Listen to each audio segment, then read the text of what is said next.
You were cool with the questions and everything? I'm an open book, so If we really mess up, we can go back and re-record stuff, but I try not to unless we really, really have to. oh, cool. Okay. Hello, and welcome to a new installment of At the Podium with me, Patrick Huey. At the Podium is a multimedia platform that brings together people from a diverse background of lives, careers, and experiences who all share one thing in common. They have stepped fully into the transformative power of finding and raising their voices to make an impact on our world today. At the Podium holds a space for everyone to tell their stories, to be heard, and to bring us inspiration. Today, I am thrilled to share the podium with Kevin Chadwin Davis. Kevin Chadwin Davis describes himself as a fierce advocate, trailblazer, and a disruptor. His mission in life is to serve the LGBTQIA+ community and other communities that are being impacted by HIV. He also advocates for individuals who experience discrimination and harassment for earning their living as sex workers. As a former sex worker himself, it's his mission to challenge and disrupt social norms in an informative and transformational way. He currently is pursuing his bachelor in public health at the University of North Texas at Dallas. He is also a member of the National Society of Leadership and Success. Okay, Kevin, welcome to At the Podium. Thank you for having me. It's an honor to be here. I know that part of your advocacy work is telling your story with candor and honesty, but your road has not been an easy one. You lost your mother and siblings at the age of 3. Your father was incarcerated. And through the foster care system, you ended up being raised by your father's side of the family in Louisiana, and you were there until you were 12 years old, at which point you moved to Mineola, Texas, to live with your mother's family, where your life took a complicated turn when you were 16, which was the first time you worked as an escort. So did I get the timeline right there? That's correct. Yes. When you made that choice at the age of 16, what were the circumstances that led to you making that decision? Being someone that had to navigate the foster care system, there's a lack of funding in that, especially with governmental agencies. So families really don't receive enough money to care for the child as a stipend from the experiences that they went through as a kid.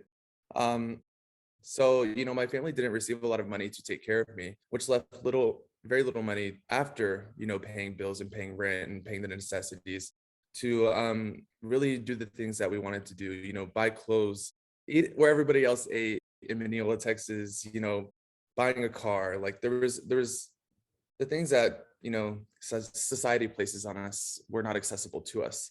And I felt at my age that it was, if I wanted to achieve the things I wanted to achieve, I had to do it on my own. And I was okay with that. So when you were 16 and you decided to escort, did you even know what that meant at the time? Did you understand what was happening? Absolutely not. I was 16 years old. I think Grindr had just been released not too long before that. And honestly, I downloaded Grindr just to find people like me, because in Mineola, like, I was really the only openly gay person. And so I was really trying to find a community where there wasn't one.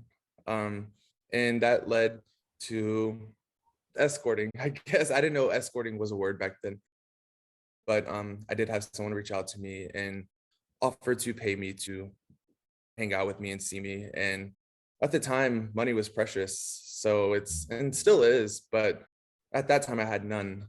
And I kind of viewed it as an opportunity to explore sexually, as someone that didn't have very many options in that city, and also as a way to, acquire more funds to, do the things I wanted to do with my friends, and also be able to support my family and be less of a burden on them. So that's really why I decided to make that choice. And so the first time you met this person on Grindr, and there was an exchange of money, was it remarkable to you in any way? Did you feel like, I've done things in my life and I'm like, oh my goodness, I should remember this moment right now because this is a big moment for me. Did you have that awareness around it, or was it more just I, transactional, it happened, you were you know, paid, that was it? um, it definitely was an empowerment moment for me because it wasn't the last time, you know.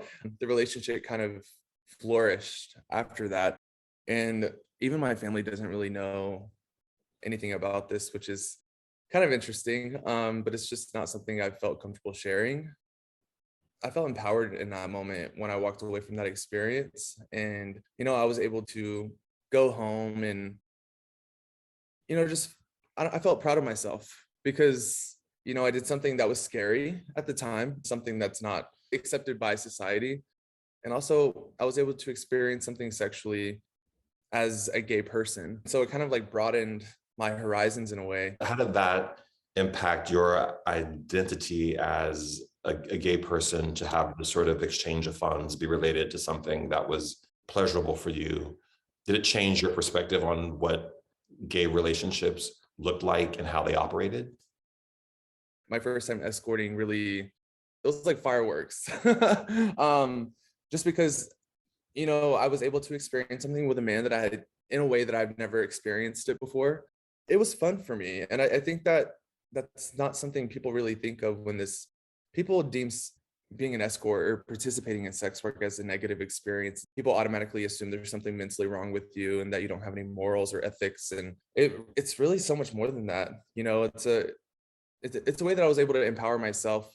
I was 16 years old, had little to no money. My family was very poor, and it helped me get here. And looking back, I'm very proud of that person and because he took that extra step.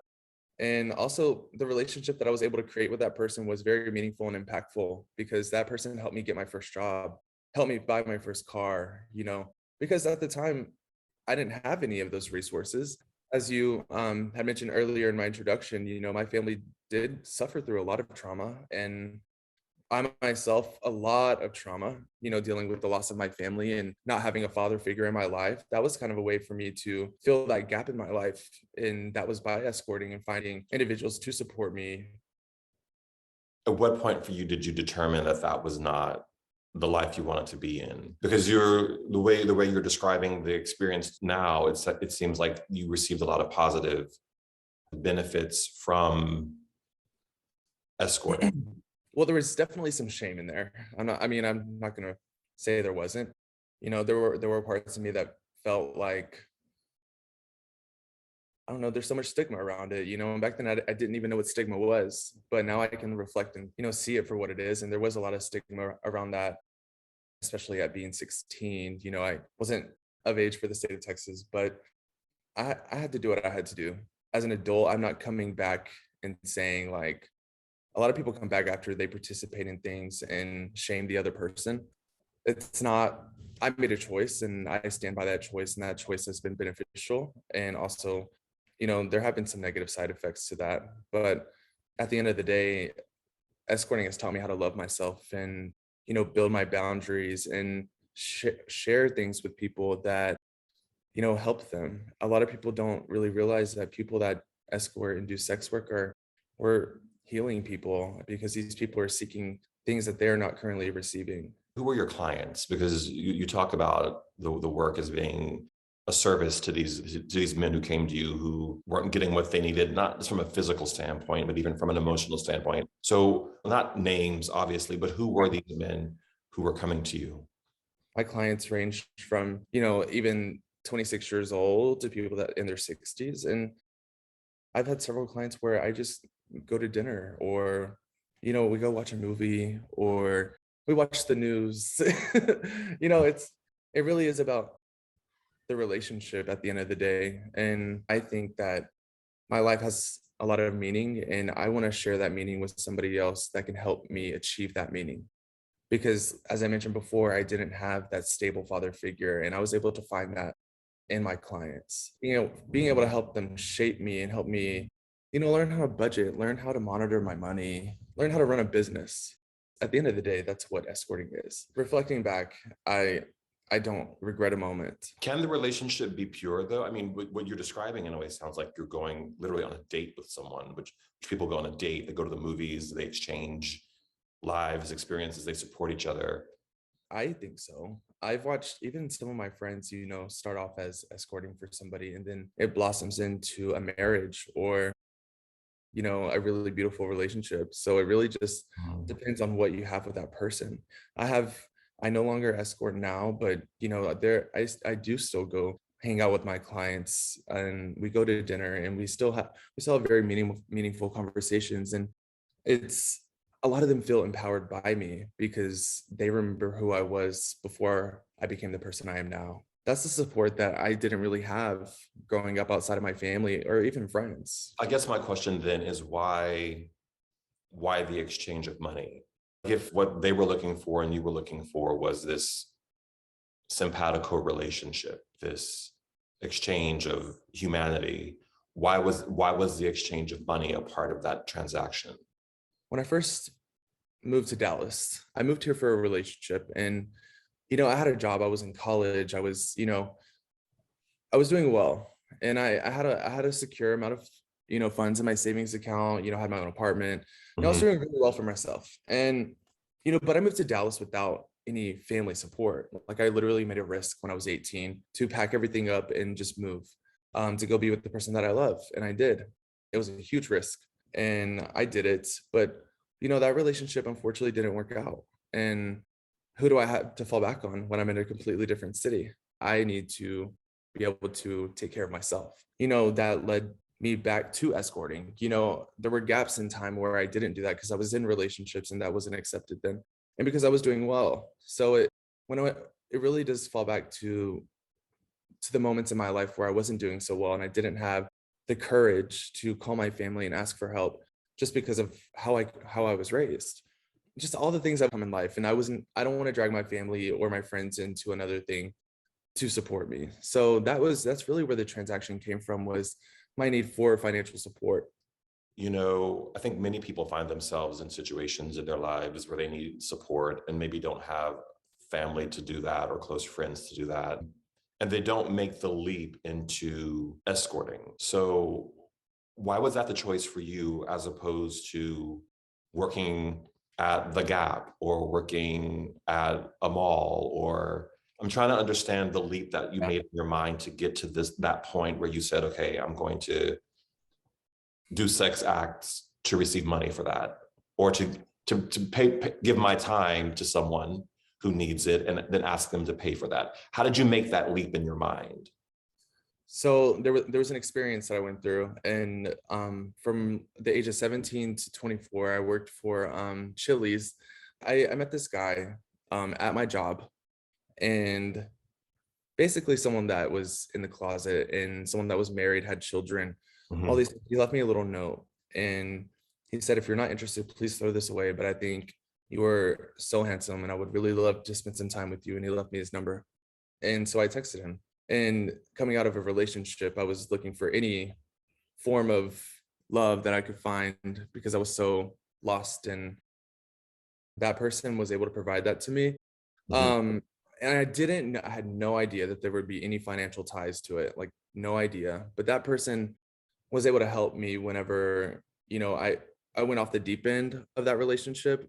I fell into drinking, doing drugs. I quit my job. I was losing jobs, getting fired from jobs. I was just going through something very serious. And even my attempt at suicide at 23, and that was kind of my saving grace, was in those moments where I didn't have financial support because I was trying to figure out my mental state and trying to figure out what I wanted in life.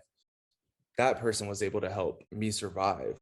And it wasn't always a sexual thing or always a transactional thing. It was just really something that I could rely on at the time. And so that's when I really made the choice to do that and get out of the life I was living by partying and doing drugs. I was focusing on just that space at the time. And I'm not sure if that really answers your question either, but it's in those moments where I didn't have what I needed to live and I wasn't mentally prepared to go out in the world and get those things in a different way. I had that person to rely on. And that's where it really stemmed, was from that. And that's when I eventually branched off into doing it more regularly, getting more clients. Because after I left that world, after I got out of the hospital for my suicide attempt, I really made a choice. And I made a choice to put myself first and be selfish and take what I want from the world that I deserve. Because of all the things that I have been through and overcome, I think I deserve to be happy. And so I did that. And escorting helped me do that because I was able to know how to love myself and build those boundaries. Just to clarify the timeline, you started escorting when you were 16, when you were living with your family in Texas. And you were escorting on and off up until you were about 21, 22 when you met someone and you had a very serious relationship with this person.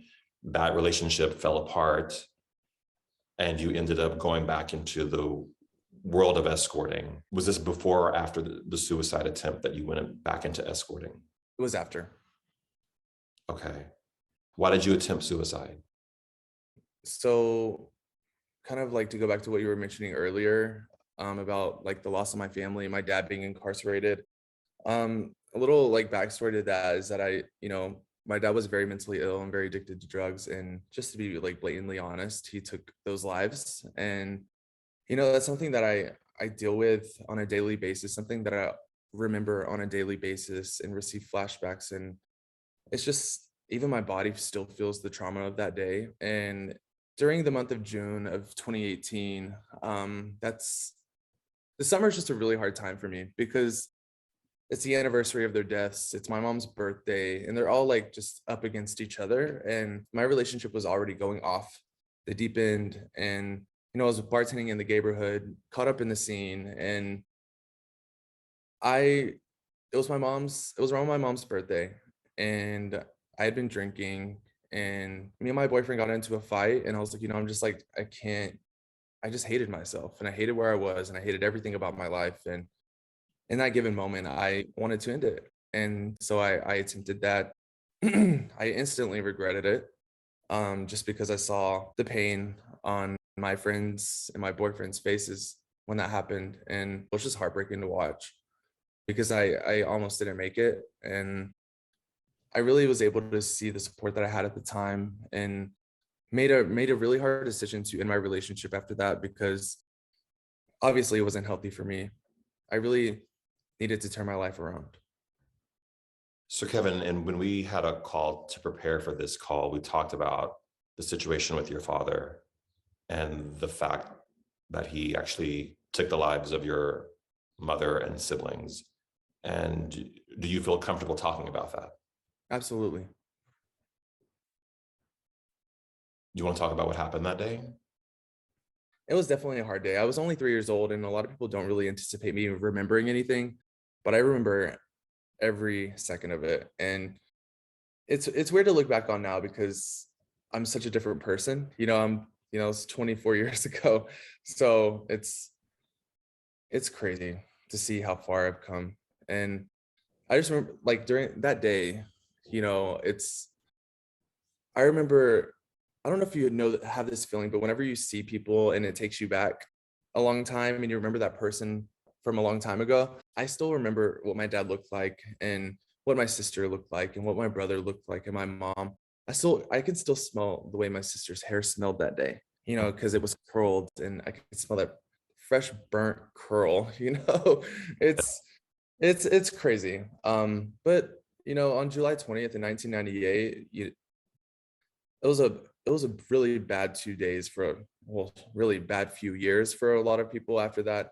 But that day, my dad had came home from work, and me and my brother and my sister were all watching TV in the living room. I want to say it's a Saturday because we were all there, but it was also the summer, so I could be wrong. But we were all watching TV, and my dad walks in literally out of nowhere, and he looks at us and says, "I'm going to kill all of you today." And even as somebody that is 3, I still remember thinking in my head, like, what is he talking about? Like, I giggled, and I hate to laugh, but that was my emotion at the time. I was like, he's crazy. Not really thinking that he would be serious about that. But what I didn't know, was that the day before, my dad had raped my sister. My sister had confided in my mom that night that that's what happened. And my mom and dad got into a really bad fight. And these are all things that I didn't see. And How old was your sister, Kevin? my sister was 12 and my brother was 6.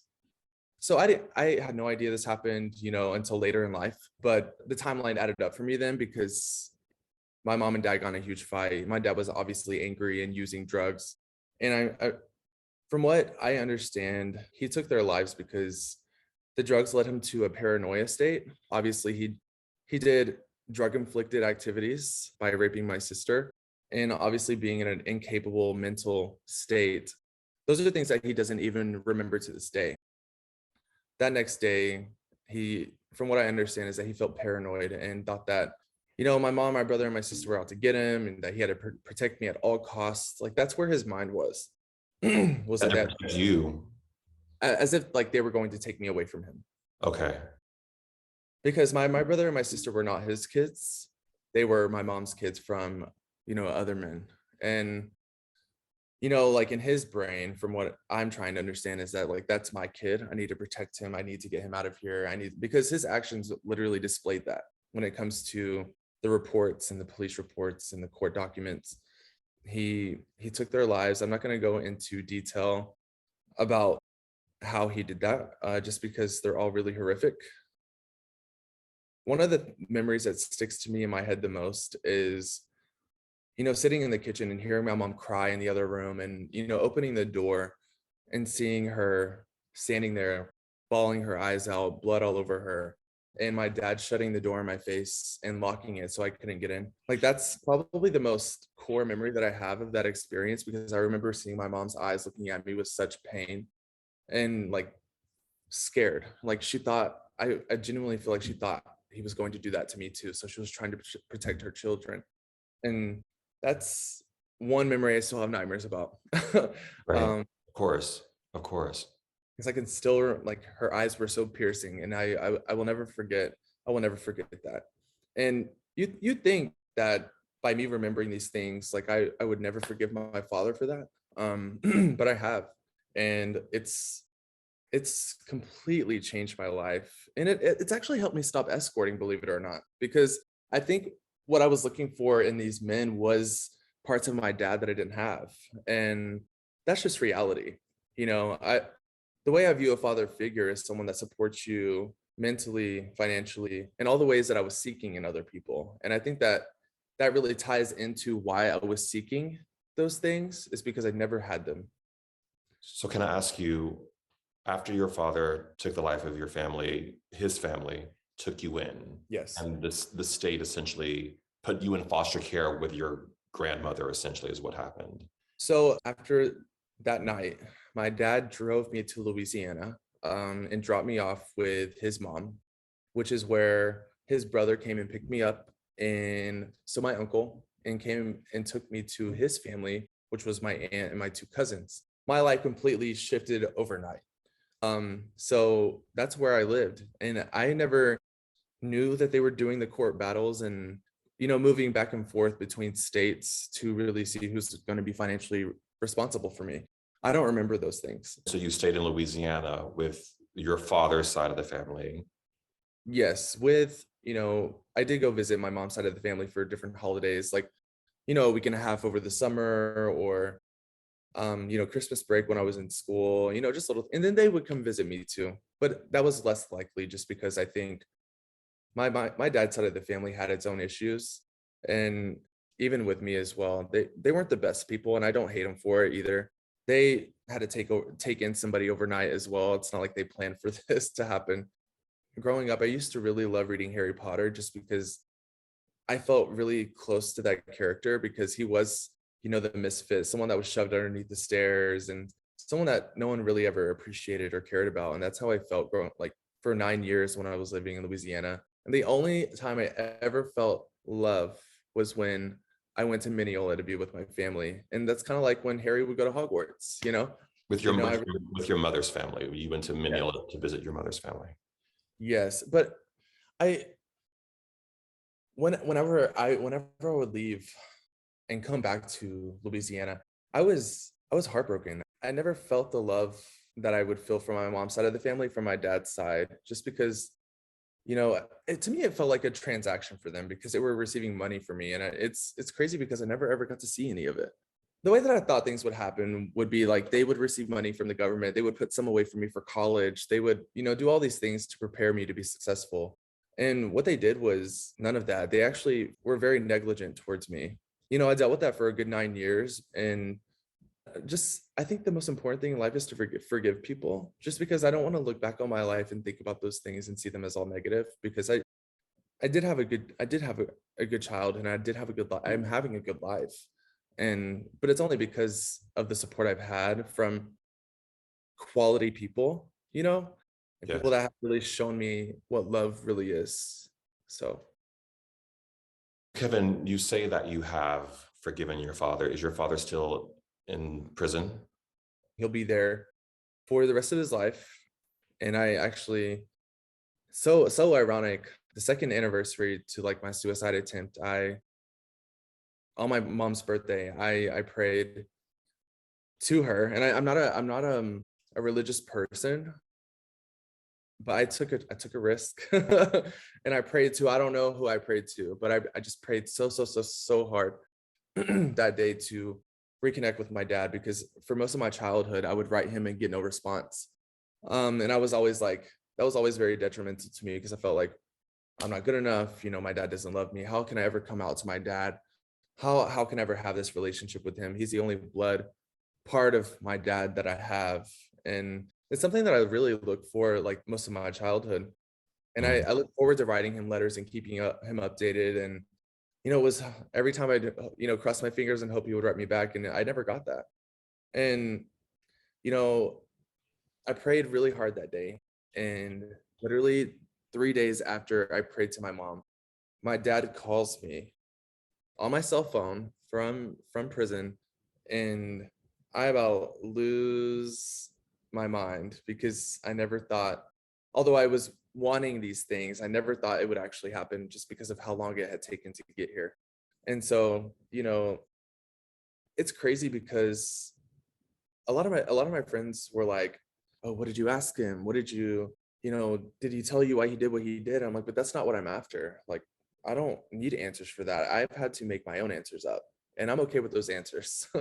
Right. um, Right. and what I really sought after was just to see my dad again and have a conversation with him in person and talk about normal stuff. I was able to go visit him in prison in East Texas, where he's at. And it was such a cool experience. And it showed me what I'm capable of. Being able to look him in the face and just like breathe a sigh of relief. And just look at him and notice things about him that were like me, like his eyes are like mine. Whenever we're nervous, our chest gets flared up. Both of our chests were flared up. And just being able to see parts of me that I choose to suppress, because I grew up wanting to never be like that person, but there are parts of me that are like him. The more that I run away from those things, the more I hate myself, and the more I'm just not good mentally. So I've learned to embrace those dark parts of me that, I don't really talk to a lot of people about, and that I actively seek someone to talk to those things about, because I do have dark moments and I do have dark parts of my mind that take me to dark places, just because of my trauma and my experience.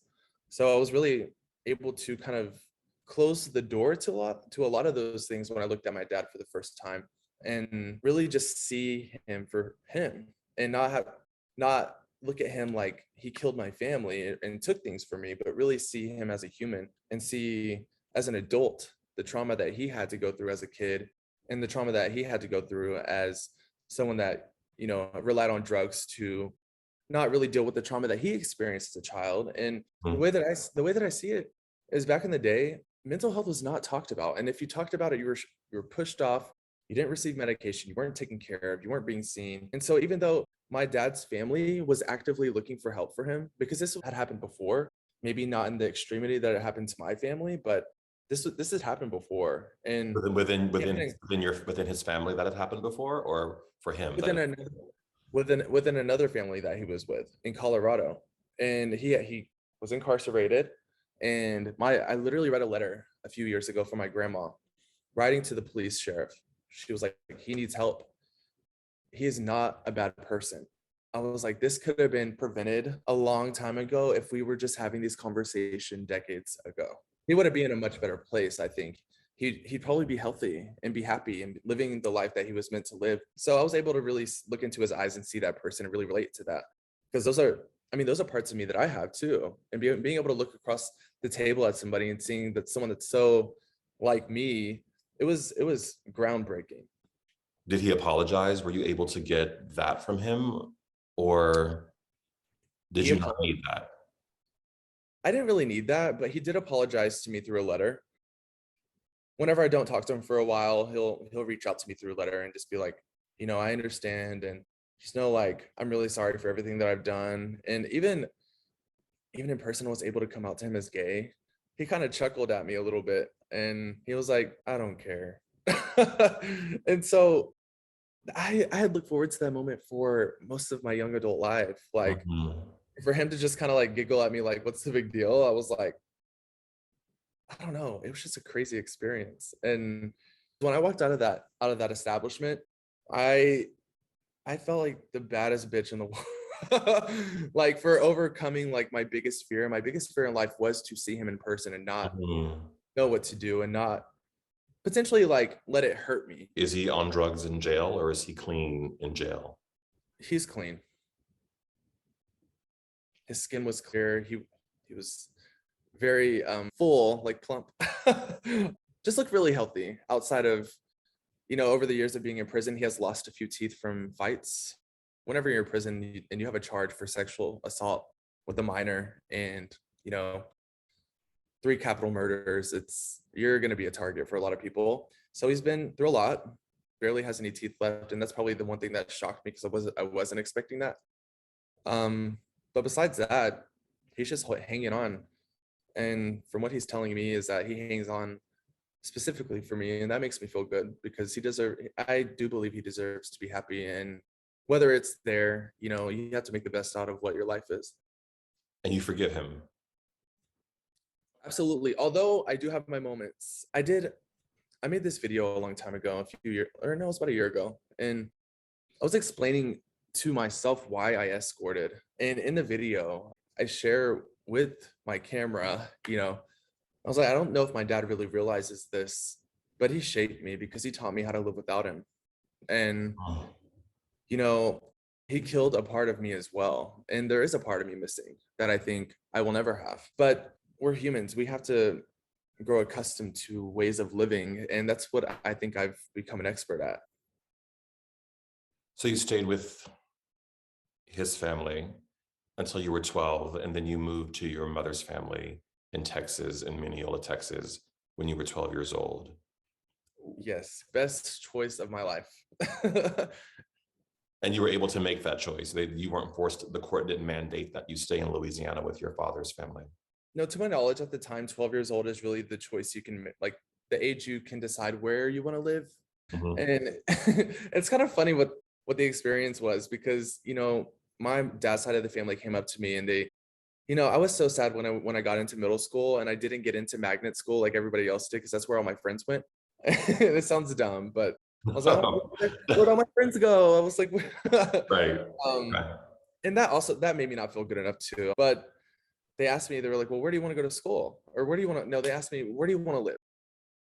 And my mind instantly said Mineola, Texas. And they were like, okay, well, we're going to take you out of school. I didn't know I would be moving to Mineola. I thought they were going to take me out of school and put me in magnet school because I was so sad. Not the case. Um, I actually go to my school office and I'm like, hey, this is my last day. Like I'm going to magnet school. Like I was so excited. And I get out of school and they looked at me, they're like, why did you do that? And I'm like, because I'm gonna go to magnet. I'm so excited. They're like, no, you're not. And I'm like, what do you mean? And they're like, you're actually moving to Mineola. I'm like, there's no way. This is like my biggest dream. And literally as I get home from school that day, my bags are being packed, all my stuff is packed. And within 30 minutes of that, my aunt, which is my mom's sister, drives into the driveway. And I will never forget that moment. It makes me so emotional just Mhm. because, oh my God, just like for us to like embrace the way we did. And I don't know, the car ride home was back to my new home, which is something I will never forget.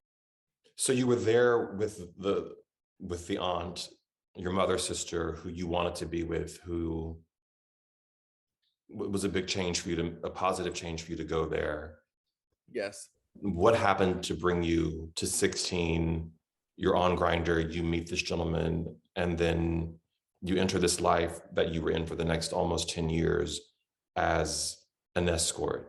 What caused that shift from that positive leave from Louisiana to 4 years later? Because it has to be more than just wanting money. This is a really small town, let me remind you. And like 5,000 people, to just give it a number. And so in middle school, I was bullied to death just because people knew I was gay before I knew I was gay. It was hard for me to make friends. And it was just a really hard time to navigate my relationships and my friendships and my teachers and my principals, because I was being bullied. And the way that I kind of navigated that is that escorting for me at that age wasn't simply just because of money. It's because of the lack of intimacy that I had. I was also going through things in my brain where I was forgiving my father as well. And, going back to that town, people didn't realize who I was until about 16 years old, because everybody kind of didn't know I was the boy that got away. Where did he go? We don't know where he went. Like, I disappeared. And now I am back in the same town that I grew up in the first 3 years of my life. And these things start to surface over time, and the things people are coming up to me and saying really harsh things like, yeah, that's why your dad killed your mom, your brother, and your sister. Like, he didn't love you. Like, all the, I was getting bullied in that aspect too. And so I was going through like turmoil in my brain where I was like, yeah, my dad didn't love me. I did deserve this. I hate myself. Why am I here? And even then I was cutting myself.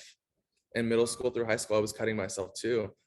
And just having very serious like meltdowns because I just didn't know how to navigate my world that I was forced to be in, because of, what my dad did, do to my family. So escorting to me, yes, it was financially great for me, but it was a way for me to gain back control that was taken from me in my life. In those moments, I was in full control of what was happening, and that was pleasurable to me. And it became addictive, and I became addicted to that person that I was in those moments, and that person that I would transition into, because I was overly confident. I loved myself. I was fully capable of doing anything when I was that person. I fell in love with that person at 16 years old. I was like, I can do this. Like, I can get out of this town. I deserve a better life, and I deserve to be happy. And so for now, I'm going to sacrifice my well-being to be in control and to navigate these circumstances and get myself out of this. Does that make sense? It does make sense.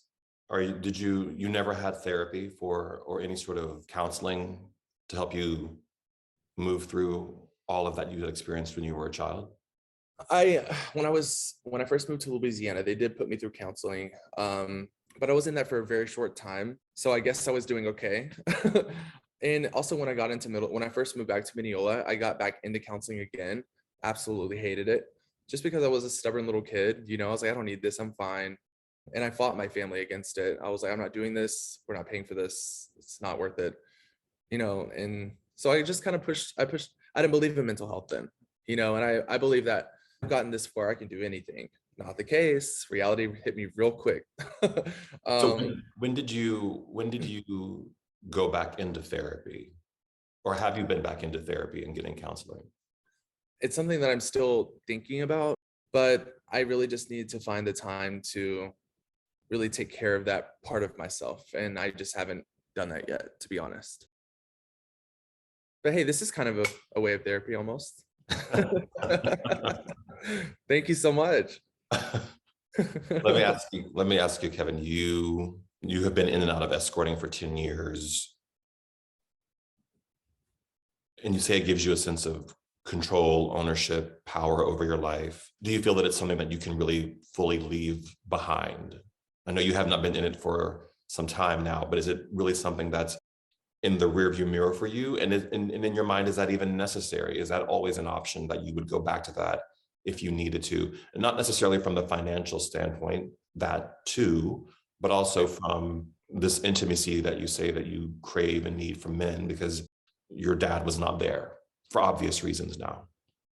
I'm really trying to focus on my career and focus on my community and serve my community in the best way. And escorting takes my mind in different places. And where I'm at in life right now, I need my mind in one place. Currently, at this point in my life, I have left it behind just so that I can fully not only do my work efficiently, but also be a better advocate for my people. Because now I know what that experience is, and I can see that experience and look at that experience and know what the needs are of these people, because those are needs that I had. Being able to understand our community in a better way when you're outside of it, because now I can look back in it and see this is what we need to fix. This is what we need to fix. This is what we need to fix. And I can better advocate for those things through different policies and different changes that need to be made for sex workers to be more protected and be more normalized. And because we're here, like this is not something new. It's just now being talked about in an open way.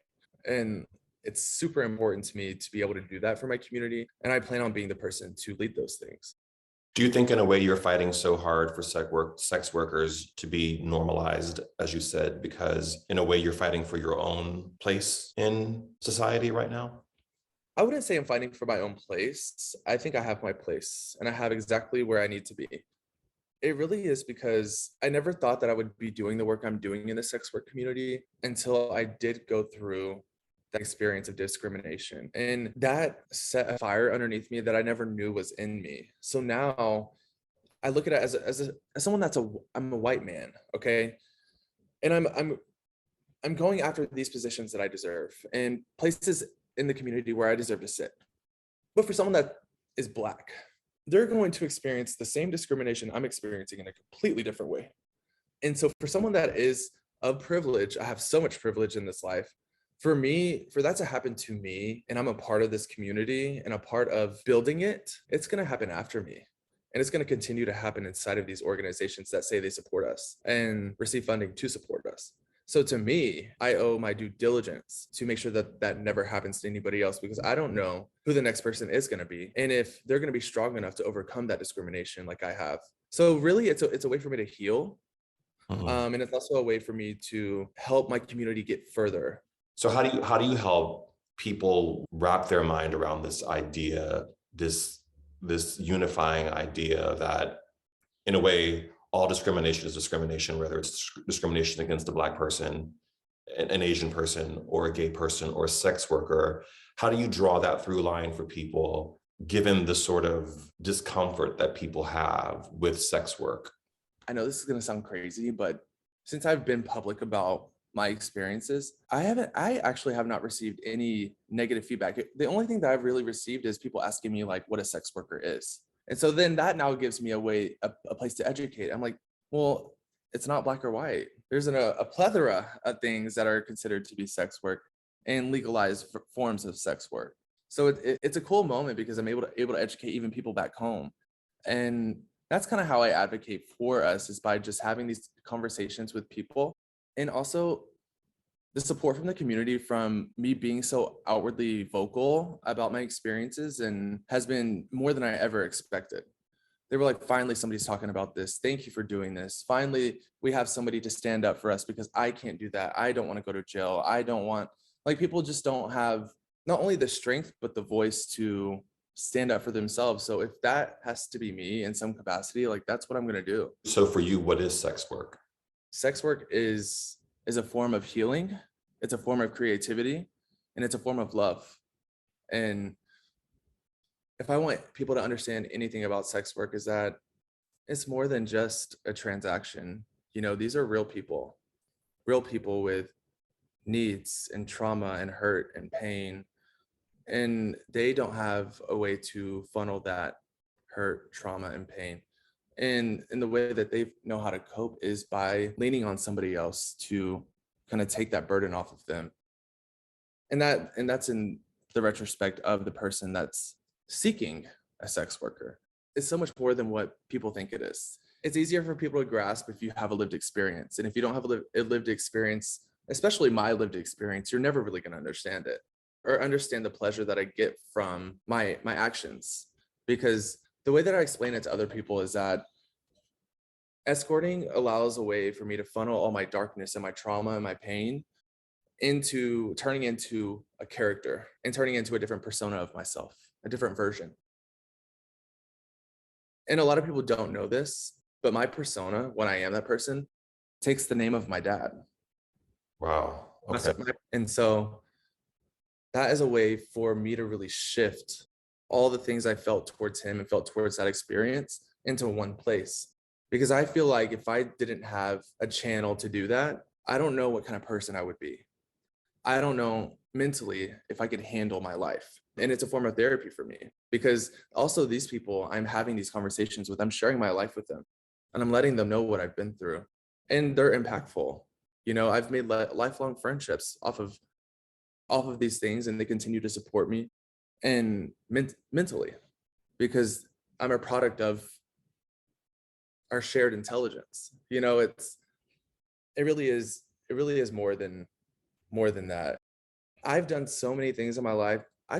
From where I'm from, I never thought I would leave that little town. And I've traveled across the nation and left the country. Like, those are things my family never thought I would ever do. So then why would you want to weigh out then? It sounds like what you're explaining to me does not sound like it's something in the past for you, because you were seeing benefits from it that you wouldn't normally see or thought you would see. So why, if it's that good and has all of these benefits, why is it something that you are wanting to put into the background or leave? So I put that stuff in the background 6 months ago, because now financially I can do all of those things on my own, and I don't have to rely on that financial standpoint anymore. Now, if my old clients want to share an experience with me and want to take me somewhere, or like do the life that we've done, that's something I'm definitely open to, because they're my friends. We're like, it's no longer a sexual thing. It's no longer a financial thing. It really is just solely the relationship that we built over the years, and that's what it is now. So I have a friend that I see very often, and I love him so much, just because I watched him go through leaving his wife, selling his house, going through addiction, getting DWIs, because he was so like not accepting of who he really was as a gay person. And he's in his 60s. He feels like his life is over. He feels like, and I'm very happy because I was able to pull him out of that fog and push him in the right direction and get him into therapy, get him into addiction counseling, I was able to really view that person and see what his needs were and send him in the right way. You were parenting him in a way that you wanted to be parented. Right. Yes.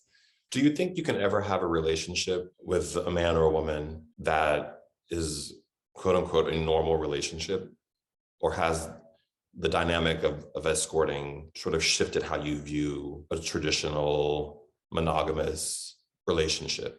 I'm not going to lie, it has shifted a little bit, just because I've experienced a lot. And, you know, still to this day, I do seek relationships with people, but I don't think my history in escorting would really take me away from a relationship. I think it would actually help me appreciate it more, just because of how much I've grown from it. I think part of what I'm trying to reconcile, and I think what a person who could be listening or watching this is trying to reconcile, is that you're painting the picture of escorting.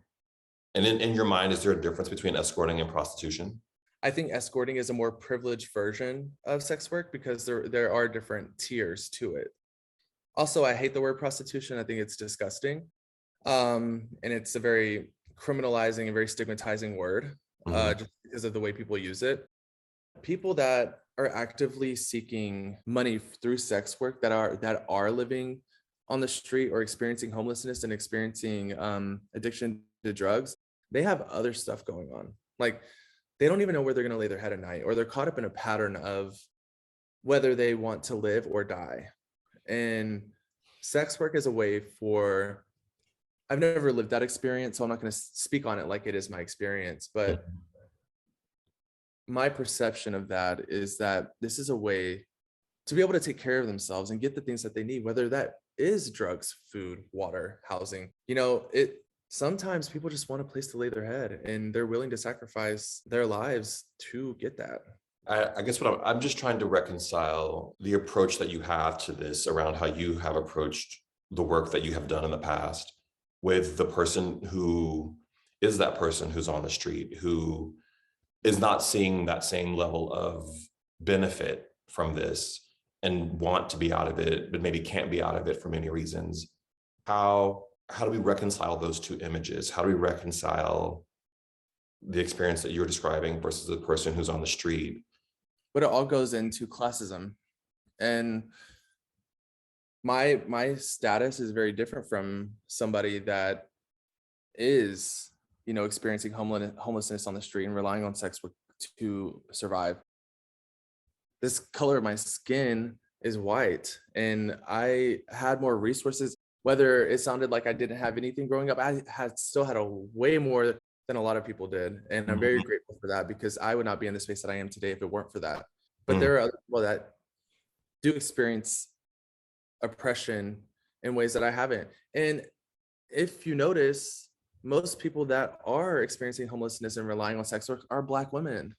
That says all of it about all the work we need to do to uplift these women and get them to where they need to be. And also, Black women are the rising demographic of individuals that are acquiring HIV and Hep C. It's because of this systemic oppression that Black people in general experience. And Black women is just a completely different monster, because Black women are always going to be targets when it comes to rape, domestic violence, and all those things that women go through that also are not talked about because they're afraid of the justice system.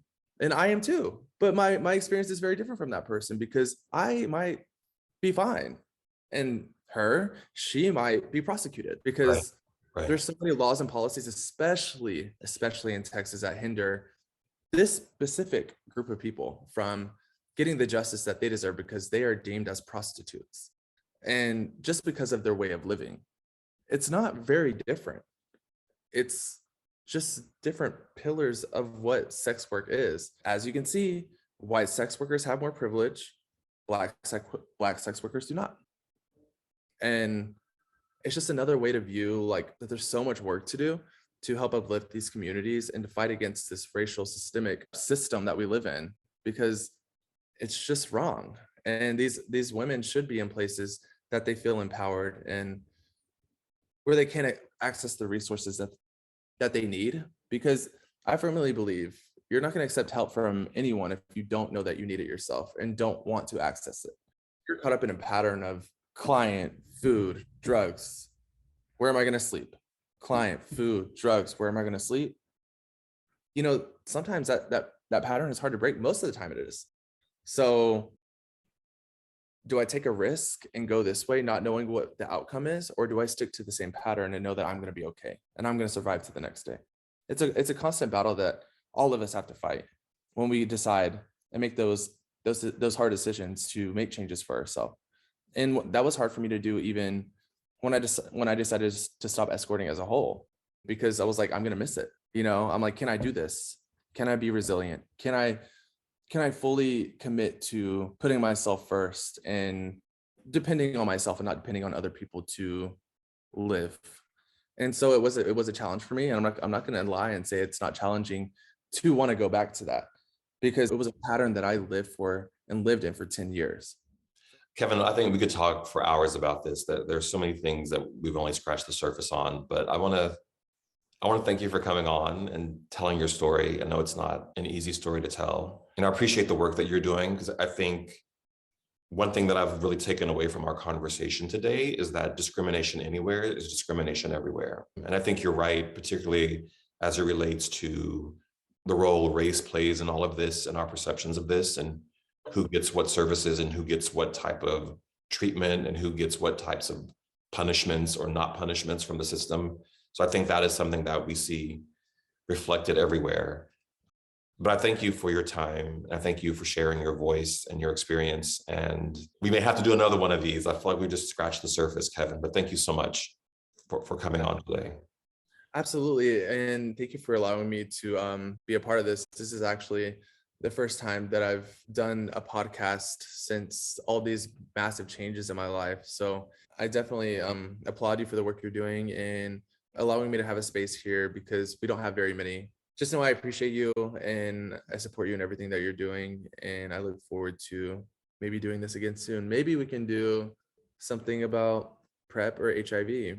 We're definitely going to do another one, and we're going to talk about the work you're doing now, because I think it's really impactful what you're doing. You're literally saving people's lives. So that's going to be part 2. The remix. The remix. All right. Those of you who are watching or listening, remember, we all have a voice. Use yours wisely. Bye, everyone. Thank you.